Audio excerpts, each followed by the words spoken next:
Welcome back to the channel, everyone. Today, as promised, I will show you my updated league starter for the Necropolis League. It is a Summon Raging Spirits Necromancer. Very basic Summon Raging Spirits Necromancer. Why should you consider this and why should you play it? This is, without a doubt, my cheapest, most solid, probably most pleasant to play for my playstyle build that can reach mid-maps without investing a single Chaos Orb. It's absolutely solo self-found friendly, it is very hard to kill, it is very passive to play, because for me, let me just qualify this, for me, playing semi-passively is awesome. What do I mean by playing passively? It is when you run around and yes, you press one button, summon Raging Spirits, but in majority of cases your minions will kill everything for you. It's like, I keep saying, it's like taking your dogs for a walk. It's a little bit more active than a minion army build, because minion army is literally you run around and they kill everything. Here you do have to press one button and summon Raging Spirits. Ah well, I'm sorry for making you work too hard to press one button. Otherwise, it's an amazing, basic, straight down the middle build that I really enjoy to play. Well, without any further ado, so there are chapters in the description of the video and in the timeline if you are attention span poor individual or poor you, there. Other than that, I will go through the passive skill tree, I will show you my very basic gear setup, I will tell you exactly where the respec happens at a certain point in time, because you do need to reallocate some of the passive tree points. Don't worry about it, very easy done. Some stats, some other kind of things, atlas, direction, everything essentially. Make yourselves comfortable, give the video a like, because I need to know that you enjoy this kind of content to produce more of it, right? It's a very logical thing. And obviously, the import string to my POB is in the description below. But before you run off and say, okay, bye Gyro, guys, I create these videos for a reason. I am not a writer, I don't create massive notes in the POBs, which is why you should watch this video and which is why I even bother creating chapters. Final say, done. Alright, at this stage, my witch is level 82. It has a rather substantial, by my standards, life pool in completely poverty gear, pushing 4000 life. It is a 3700. The shield is almost 1000, so it's a massive effective skill pool, hit points pool that protects you from dying. Yes, I do have some life flasks before you go off at me. This is a casual friendly, beginner friendly, very basic build. No, it's not fully self-sustaining in terms of life. Well, what can I do? Now, what else to say? The setup of the minions is very simple. We start leveling this build. Speaking of leveling, we start leveling it really with zombies. We just start leveling with zombies, and we switch to summon Raging Spirits around level 6 or something like that, after you clear, obviously, the fetid pool in the mud flats, and that is when you should get access to summon Raging Spirits. From there on, it's a very basic, straight down the line build, where essentially zombies, Raging Spirits, and the Flash Offering. I'm using Flash Offering to boost the power of my minions occasionally. So, effectively, 2 buttons, Summon Raging Spirits, Flash Offering. But it's a really 1 button play, because Flash Offering is optional and it's simply to boost a bit of damage. That's it. As far as what else can you see here running around me, you can see obviously the Determination Aura, further boosted by Defiance Banner. I also run Skitterbots. Skitterbots are creating more vulnerability in my enemies. They are chilling, they are shocking, they are slowing them down, they are increasing the damage that the enemies take, and they increase movement speed for the minions. Thank you very much, Skitterbots, I love them. I also have Stone Golem with me. Stone Golem gives me increased movement speed for the minions, and it also gives life regeneration, a little bit of life regeneration. So that's essentially, that's it. That's all I'm running at this stage at level 82, and I am currently not boasting yet to have beaten all pinnacle bosses and whatnot. It's a beginner friendly build, but I am very nicely cruising through tier 7, tier 8 maps as of the moment of recording of this video, in case you're interested and you need to know. Well, as far as flasks are concerned, I am using the plus armor flask, which activates automatically when I activate my travel skill. I use increased damage flask because why not? I do Flash Offering and then occasionally throw a flask as well in order to do even more damage. It's fantastic, good on bosses. And I use occasionally, sparingly, I use the chance of suppressing spell damage and phasing for really tight situations. Yeah. Now let's take a look at the passive skill tree. Passive skill tree and all of that you can obviously see in the description of the video. You can import POB. So we start as a normal witch. We go up here. I first go right hand side, take Arcanist Dominion, take Heart and Soul, go up to Lord of the Dead, and then fill out this circle of Enduring Bond and taking Minion Offense Mastery to increase the area of effect, so that melee splash, I will show you the gems in a second, that they hit as much as possible. Then I go actually up and beef myself up a little bit with extra life mastery to take life mastery. That kind of stuff is happening here. Then I actually go left hand side and I go to sacrifice so that minions have increased maximum life. I take spiritual command and go up this way to take left hand side of this cycle of minion offense mastery over here to take redemption. Then later we will come back and take righteous army and fill it out here with these little, what should we call them? If this is a face, these are little ears or little horns poking out of it, if you would like to stretch your imagination a little bit, my friend. The rest of it you can see all of these points taken.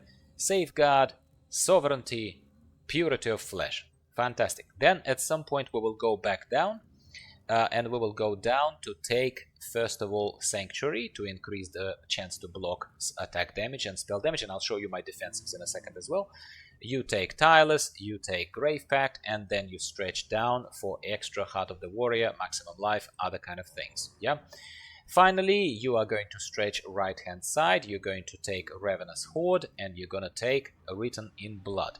Now, up to about start of the end game, I'm gonna say up to about level 65, maybe about 65, I've actually went right hand side here and I've taken Eldritch Battery. So yes, Eldritch Battery helped me deal with the very heavy reservation of mana, so that I am actually not dead in the water and I can continue playing. Now you can see I have respect around level 65. As promised, I'll tell you where the respect is happening. That's around where it happened. I took it off. Why? Because this is where content started getting a little bit harder, and there were occasional slams that could kill me, just simply if a lot of damage went through and the block chance didn't save me and all that kind of stuff, right? That's where I thought, you know what, my rather nothing to sneeze at shield could actually be now moved from mana back to life and protect my life, which is what I did. And to be honest with you, my survivability increased substantially, noticeably. I can say I noticed the survivability increase. Now let's take a look at the Ascendancies. I first, believe it or not, I first went Mindless Aggression, so I went to Mindless Aggression, took Mindless Aggression, then I did not finish off this. I went left hand side and I've taken Commander of Darkness to increase my elemental resistances further, and also plus 30% of increased damage for minions is nothing to sneeze at, absolutely, I'm sure you would agree.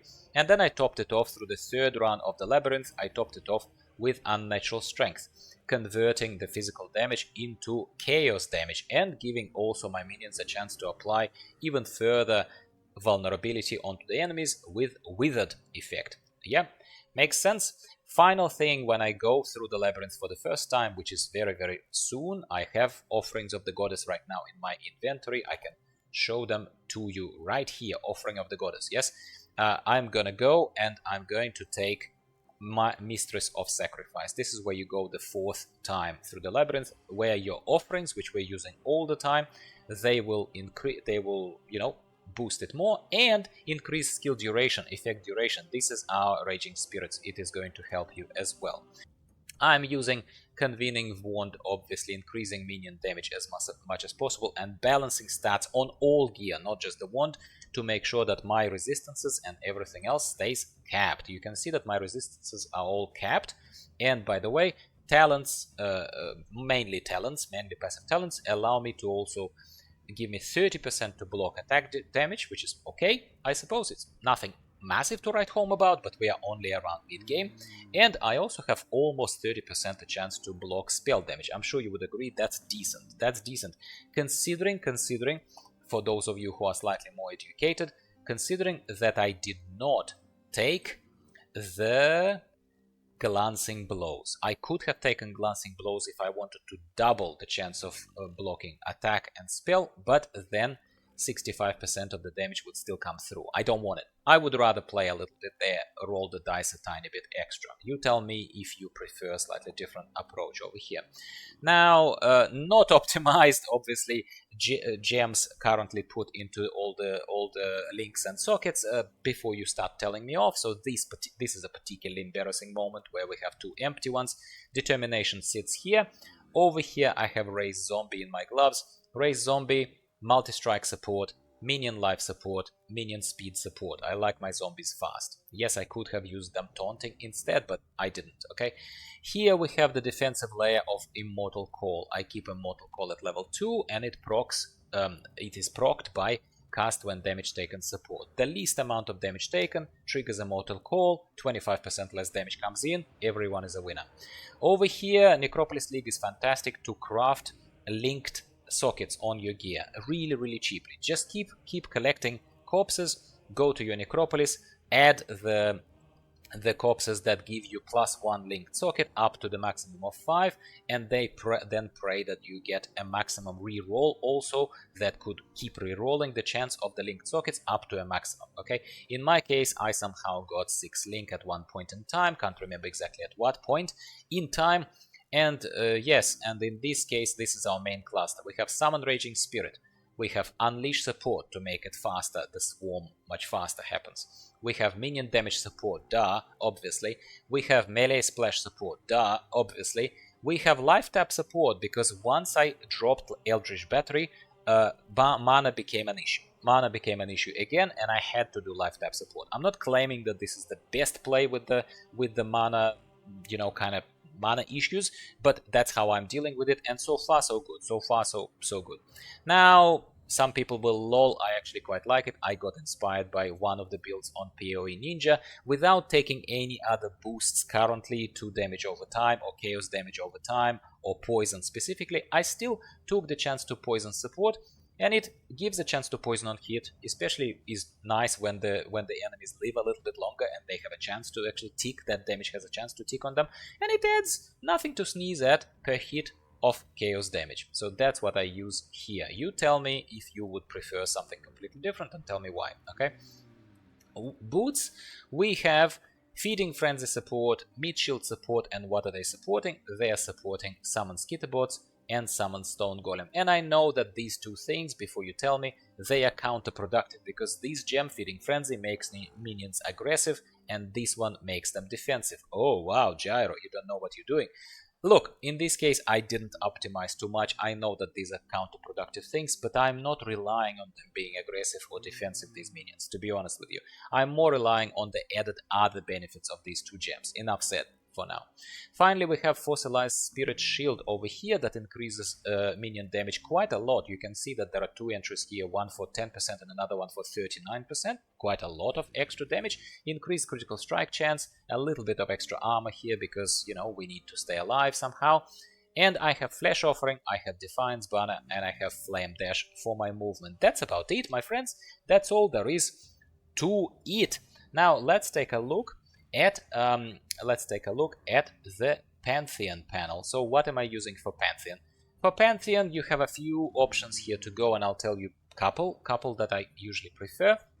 You could either, for a major god, you could go with Arakali, especially when you are relatively skinny, because damage over time kills you the fastest, in my humble opinion. Sometimes you're one shot, that's just bad luck, bad roll of the luck, nothing got blocked, it went through, boom, you're dead. Okay, but in majority of other situations you will be killed by damage over time, which is why Arakali is not bad. However, I prefer to, when I'm running through a bunch of mobs around me, at the moment I'm sitting on the major god of Lunaris because it reduces the physical damage, but maybe as we're talking I kind of talked myself into it, I'm gonna switch back to Arakali. You obviously could also go with the Brine King to prevent stunning effects on you, especially as you're blocking quite often.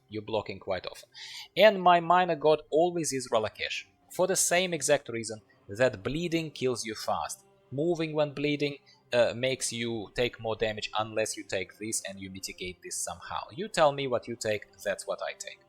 Now, final mention here is obviously the Atlas, how I'm going with Atlas movement, and that's up to you how you do it.